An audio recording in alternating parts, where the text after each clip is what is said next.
Welcome to Cinema Gulp, everybody. I'm Ben, and on this Gulp review, we're going to ask the questions. Who are you going to text? Fuck that noise. Who are you going to DM? As if. Who are you going to FaceTime? Shut your big yapper! IG? Fuck! Who are you going to instant message? No, God! No, God, please!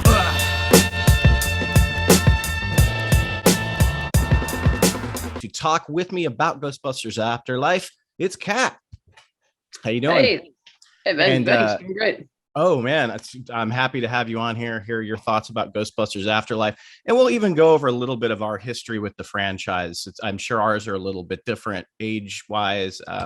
But you can find Kat on Martinis, Gadgets, and Guns on the Fantasmagorium Show channel. And it's really awesome. Her and Scotty's knowledge of 007 blows my freaking mind. So give me some initial thoughts. What did you think going into this movie and how did it work for you?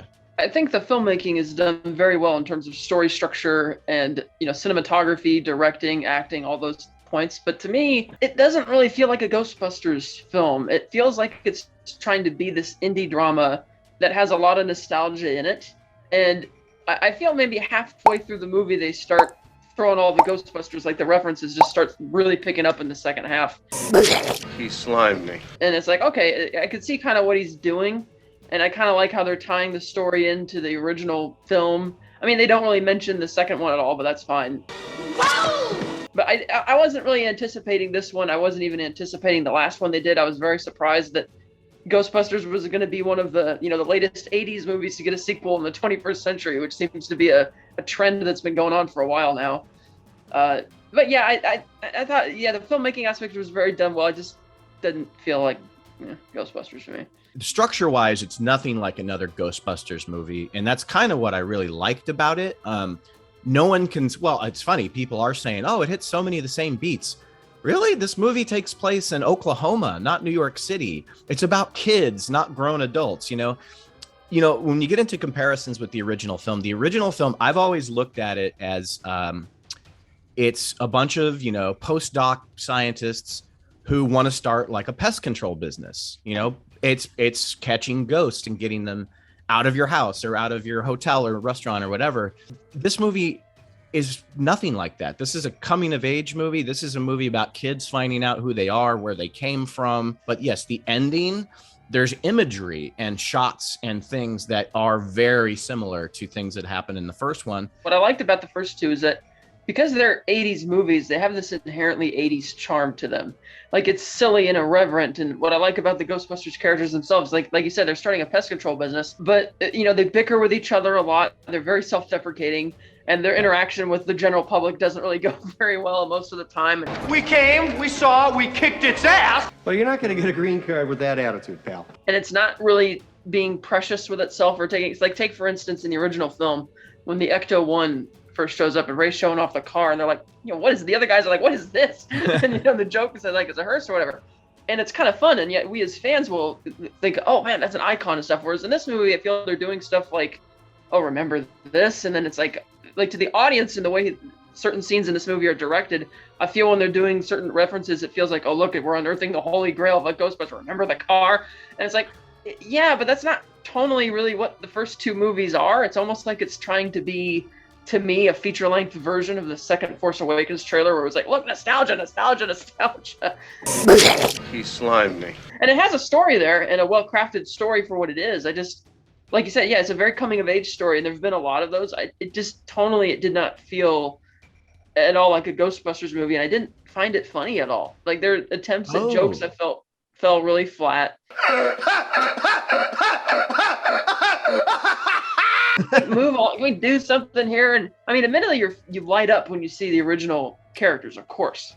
And to me, that kind of lies the problem of it, is that unlike, say, Indiana Jones, which is a character where let's face it, you have to be young and sprightly to play that role. I don't care that they're making a fifth movie. The Ghostbusters, you don't have to be super young and sprightly for that role. And I'm like, if you got the original cast who are game to come back, then why not, do like a third Ghostbusters movie with them? Because I felt that it seemed like the reason Jason Reitman wanted to make this movie is because the previous one was such a letdown for so many people. And it's like, yeah, let's not leave this as the impression of what the new generation thinks Ghostbusters is. Like, no, let's remind them of why people were interested in seeing another Ghostbusters movie in the first place. Right. And they felt he went a completely different direction that didn't really remind me at all. I mean, other than, obvious references to the original film.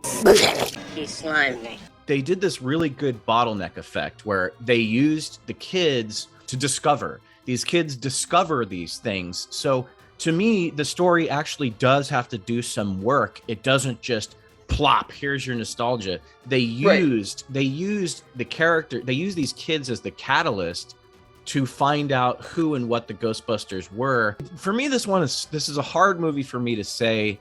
If someone would be, hey, is it just a fan service movie? Is it a fan? Because it is.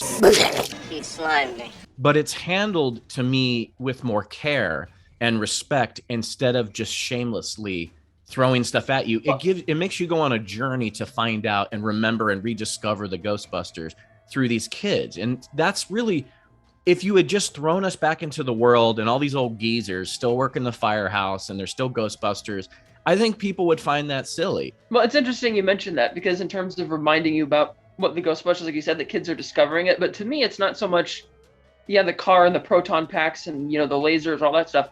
It's the fact that it's the characters themselves and the dynamic those original characters had. Like, we were talking about this the other day, that there was, for a while before the third Ghostbusters movie was even made, they were floating around the idea of, what if we do it as a, Jonah Hill, Danny McBride, James Franco, Seth Rogen. I remember that. Yeah. Yeah. Well, if they were to do that, it would be just like their comedies, and there's nothing wrong with their comedies. It's just that it would just be like that, but they'd be randomly wearing Ghostbusters costumes. Yeah, it would talk about something that wouldn't feel like Ghostbusters.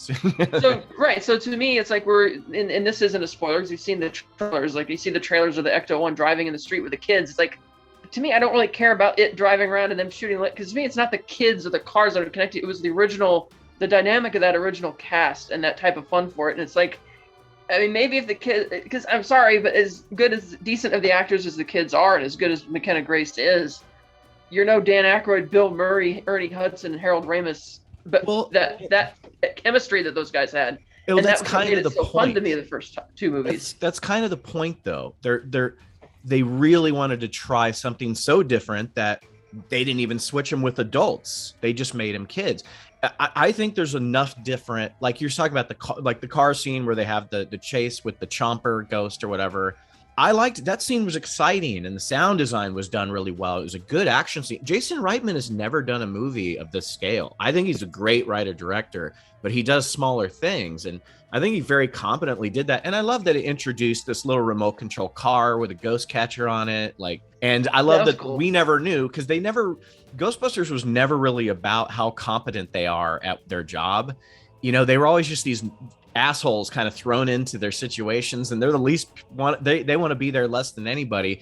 So you never see the car in action. You never see the car chasing ghosts you had no idea that the seat came out for, like, a gunner seat came out, because it was never, the original ones were never really about that stuff, Yeah, but that's I guess my hang up with it is that's what I love about the original. There's a bunch of assholes who are just constantly fighting with each other, trying to get this business going, and they're constantly bickering, and it's funny. It's like, like for a Star Wars analogy, I'm not really interested in seeing other characters fly the Millennium Falcon besides Han Solo and Chewie. Right. Right. It's like I don't care about, like, Rey or Finn flying the Falcon. Like, it's like, the kids are obviously really excited and they're discovering it. And they're like, "Whoa, this is so cool!" And it's like, it's like, okay, but I kind of miss, like, I imagine how hilarious that awesome chase sequence would have been if you had, like, those funny type of asshole-like characters trying to confidently do that. Whereas here, it felt like any other coming of age movie, which I've seen a lot of.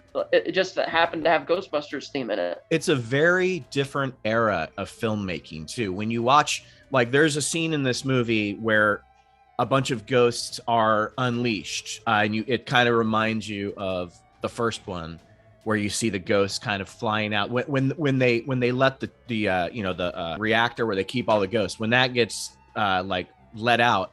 There's a music montage because it's the 80s, so it's like a music song and a big montage of ghosts coming out and scaring people. This one, I was like, oh God, are they going to do the music montage? And they didn't. But it's just, it's the difference between, and I agree with you, like, three comedic geniuses and the wonderful and charismatic Ernie Hudson. no one's gonna beat that stuff. No one, you know. I mean, my favorite scene in all of Ghostbusters is when they get the first call and they're just fumbling over themselves to get their uniforms on, and they go, oh, they're so incapable, you know. I mean, they're all like geniuses, which is really funny, you know. But at the same time, they don't know what they're doing, and I think that's why the 2016 movie doesn't work. It's almost like, hey, let's take some SNL alums, and we'll just do a flurry of SNL type gags throughout the whole thing. And I'm like, that's pretty much an example of what the James Franco, Seth Rogen thing would have been if they had done that. It would just except they would have had to smoke weed in that, I'm sure. I guess that just some of it felt like they were being really precious about it. Like when they uncover the car, you can tell they're really building up the moment for the fans. I mean, obviously the kids, it doesn't mean anything to them because they're discovering all of this for the first time. Right. But with the audience, it's like, oh, here it comes, and we're getting all hyped up about it. But to me, it's like, I never really connected with that type of imagery of it. It was because of who those characters were and their dynamic that I really liked about it in the first two movies. Like in this one, it feels like it's almost halfway through the movie before you get to some real, you know, Ghostbusters type action in it. It's like, I see what he's doing. Well, I had an Ecto-1 toy. I had the toy. Yeah. I had the actual toy. I had the Slimer. I had the 4 Ghostbusters. Of course, most of those toys were done off the the real Ghostbusters cartoon, which was fantastic, by the way. I love that cartoon. But so the Ecto-1 to me, I mean, I'm older than you. So like when I was like 10, Ghostbusters was the biggest thing ever. The car was something iconic to me. So like it was fun to see them like working on it and like, you know, seeing the inside of it. You never really saw the inside of that car until here, you know, and that doesn't matter to a lot of people. But again, if you're expanding on something and trying to do something different, yes, it's fan service. He slimed me. But I just think fan service is fine if you do it correctly and you do it in a sincere way. And by the way, if you remember in the aughts, there was talk, I think they called them like the frat pack. There was talk where it was going to be Ben Stiller, Vince Vaughn, Owen Wilson, and Will Ferrell as Ghostbusters. The original Ghostbusters, they're all very, very, very different characters, completely different characters. You know, they all are funny in their own way. Like Egon's lack of a sense of humor is what's funny. Whereas here, there's a lot of times in the movie where the kids are literally telling jokes. So he said, "Do you love me?" And she says, "No, but that's a real nice ski mask." None of the jokes I thought were funny, and it's like, okay, you're telling jokes, but I want to hear more from your own, like, coming out of your own natural personality for it to be funny, as opposed to that's where Paul Rudd comes in, and Paul Rudd was funny to me. I thought he was really funny. I mean, almost to the point where he belongs in a different movie. You know? Welcome to Baskin Robbins. Would you like to try our mango fruit blast? There's essentially 4 kids, even though they don't really come together as a group unit until pretty much close to the end. There's Finn Wolfhard from Stranger Things, who's just kind of in this movie because he's Finn Wolfhard, I guess. You know, he's probably the weakest character in the movie. I mean, he's fine, but he's just there to drive the car. He doesn't do much. But then there's like his girlfriend who does even less. So you basically have McKenna Grace, who is freaking great. So much energy. I love her performance in this. And then you have the podcast kid, who I guess this is the first thing he's ever done. I just think he's a complete natural. Like, I don't know. He was making me laugh. He was great. I wish they gave him a bit more screen time and rewrote some of his dialogue for certain scenes. I think you just hit the nail on the head there for me. It's like, with podcasts, that's a character. Like, that's a great character. Whereas Finn Wolfhard is like, oh, okay, we'll throw you in there because this will bring the. It's like, no, it's like he's Winston. In the original film, they put some thought and effort into each of these characters who are going to be with Finn Wolfhard. It's like, why are you in this movie? It's like, you're here. Oh, we're telling the story about him and he has a crush on this girl, so let's do this. And it's like, why is this here? It's not really connected as much to the McKenna Grace character's story. It's not really. I think it just makes sense that she have an older brother. You know, like they gave her. Yeah, it's like they gave her the older brother to fill that, but but they could have also given him something to make him unique, or like a real character, figuratively speaking, so to speak, like podcast. Yeah, like how he has a character on Stranger Things. He's a great character on Stranger Things. But like you were mentioning, Egon was really funny because he's deadly serious all the time. He means everything because he doesn't get humor. He doesn't know what he's saying. I think they're more interested in my epididymis. We had part of a slinky. but I straightened it. Phoebe, in a sense, is the same way. She's very, very obsessed with science, and she loves it. She doesn't like that her mom is kind of looks at her almost like she's a geek even. But there's no real humor associated with that. It's more like drama, almost like she feels like a fish out of water. Yeah. She really connects with Egon as opposed to humor, because he's doing it's a very different type of genre of film in a way. I want to flip over to something, and maybe you can help me with this. The timeline. Okay, so Carrie Coon, who is fantastic on a show called The Leftovers that ended a few years ago. She's so good on that show. But she plays the mom, and we'll just say it. I mean, everybody knows it already. This is Egon's family, his grandkids. So Carrie Coon is 40 years old. Obviously, she could probably play somebody younger, but I'm not exactly sure who Egon. They never talk about the mom. Who's the mom? For a while there, I was going, oh, is it going to be Annie Potts? But then that wouldn't make sense because Ghostbusters 2, they weren't together.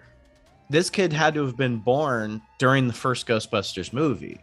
So I was always kind of thrown off by that. Like, who was Egon seeing? I guess it's not supposed to matter, but it doesn't make sense. They don't really, now that you mention that, in terms of fudging the timeline and the age, because they do specifically mention that the original movie was 1984, that this one is 2021. They actually mentioned would have already been alive. Yeah, so and it's like, well, Carrie Coon's older than that, but I guess they're trying to play her younger, and it's like, okay, but I think she has to be 30, which would mean she had Finn Wolfhard at 15. She's 30, maybe a little old, depending, because so I guess they just kind of slipped up on that, and they cast her because let's get Carrie Coon in here. But it could work in the sense that they don't really show you anything about the original Ghostbusters lives outside of the business. So maybe he just had a family and they just never talk about. I mean, it's easy to get away with, but that's the thing that really bothered me. I'm like, I don't get it. Like, when did he have this kid? And he didn't disappear her whole life. He was a Ghostbuster when she was growing up. Like, she would have been around my age. It doesn't make sense that he's estranged and she's never met him, but he was like a celebrity in the I don't know. Everything written on or around Harold the Egon character, I just fucking loved. I loved that stuff. I thought it was heartfelt, well written, not schmaltzy. And I mean, it could have been, and I don't think it went far enough to be schmaltzy.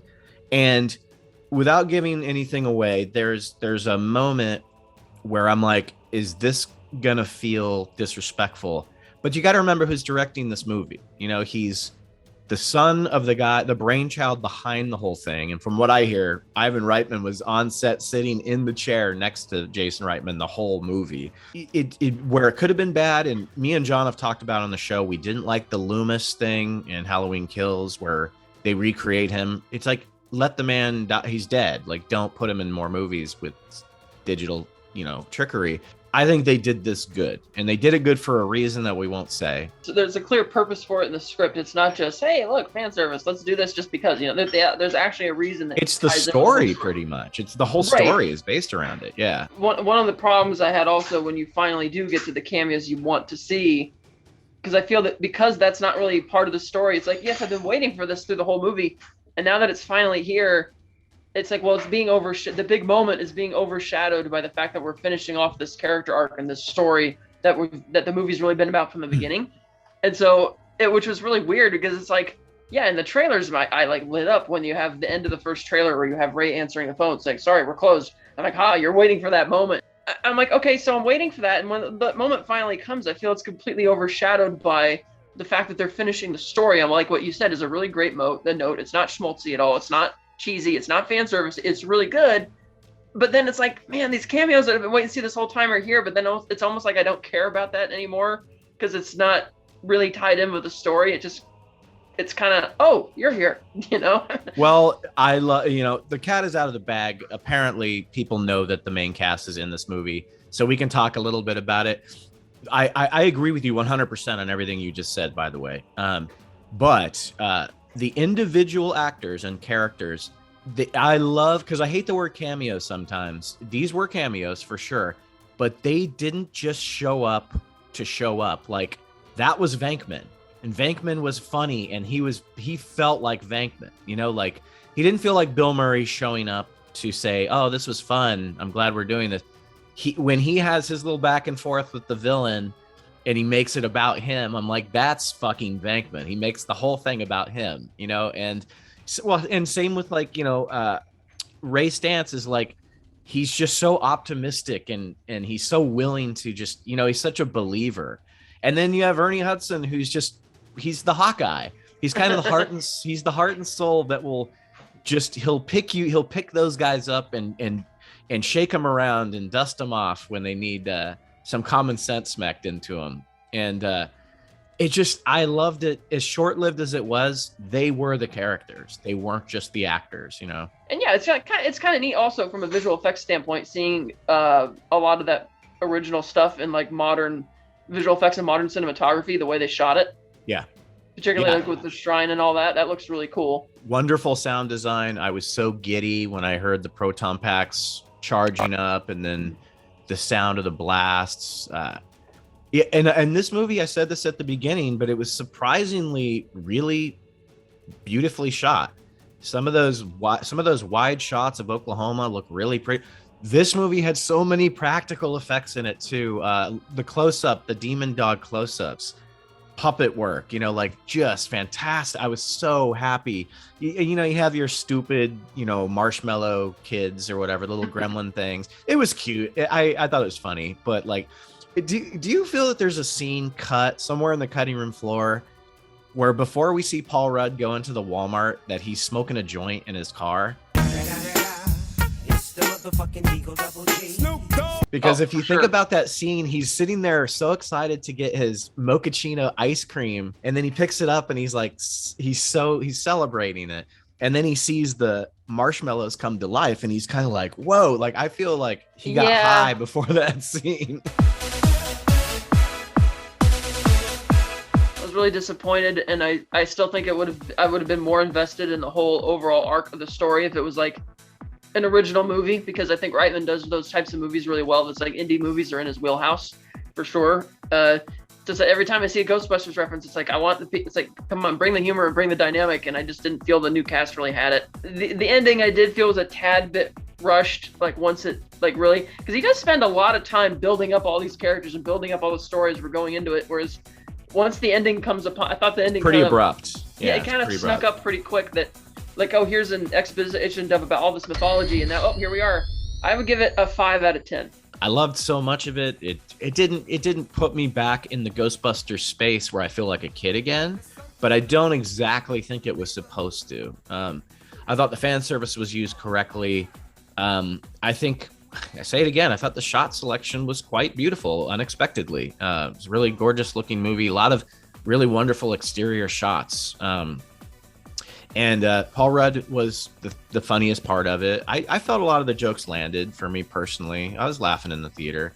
I love seeing the original cast back. I got to give this movie 7.5 gulps. Thank you so much, Kat, for joining on this gulp review of Ghostbusters Afterlife. Everybody, go see this in theaters.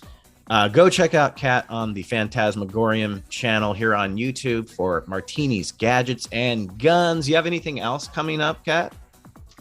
Another episode of the Unifying Force in November, every second and fourth Sunday of the month on the Virtual Cantina Network YouTube channel. Oh, very cool. And you can check us out on Facebook, Twitter, and Instagram. Please click like, subscribe, tell your friends to come and check out Cinema Gulp. Until next time, thank you, Kat, and we drink your cinema. This chick is toast. Aim for the flat top.